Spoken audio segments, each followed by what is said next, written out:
Madam President, have you ever gone out to eat at a restaurant with a group of people, but your order was cheaper than everyone else's?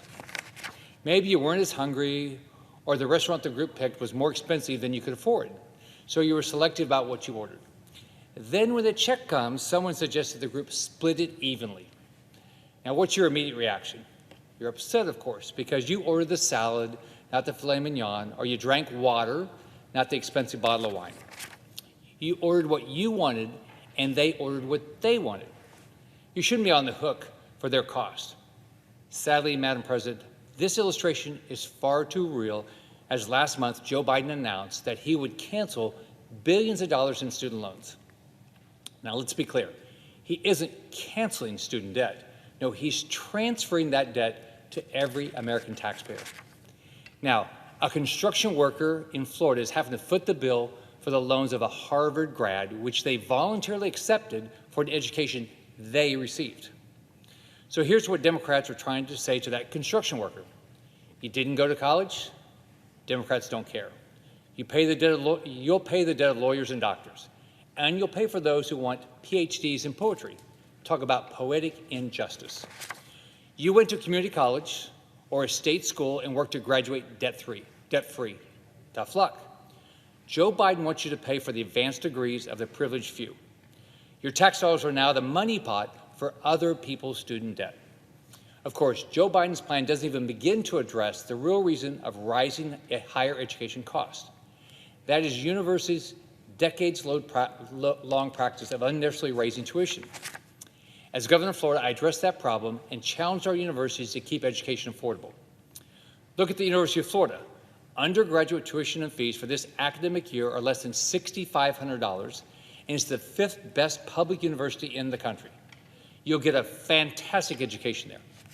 Meanwhile, at Harvard, tuition fees for the academic year cost more than $57,000.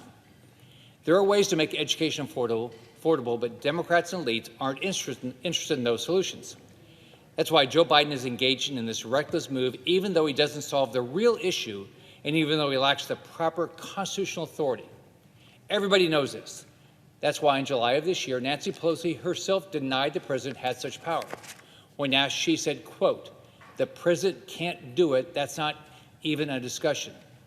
Yet now the Department of Justice is engaging in interpretive gymnastics to co-opt legislation that was passed to help our service members in the aftermath of 9/11.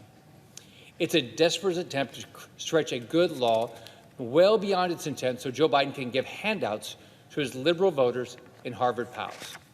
Biden wants to spend money that Congress has not appropriated for loan forgiveness that Congress has not authorized. It's illegal, it's unconstitutional, it's a gross abuse of authority, and I won't stand for it. Congress must assert its authority here. We have the power of the purse, not the president. That's why I've introduced the Debt Cancellation Accountability Act. My bill would require the Department of Education to get an express appropriation from Congress before they can propose waiving, discharging, or reducing student loan debts to 2 or more borrowers in an amount greater than $1 million. If we want to transfer the debt of some and make everyone pay for it, then Congress has to make that decision. We should simply put it up for a vote. Of course, Democrats in the Senate won't do that. Surely they could have passed a bill by now if they really wanted to, but they wanted Biden to do it alone. So it's easy to see why. In just the past few weeks, we've seen families across the country speak out against Biden's unfair and disastrous proposal. I'm hearing from Floridians every day, and I know my colleagues are too. I'd like to thank Senators Barrasso, Lummis, and Braun for supporting my Debt Cancellation Accountability Act and for choosing to stand with me against Biden's overreach. So let's pass this bill today to reverse Joe Biden's unlawful decision and force Congress to decide this issue.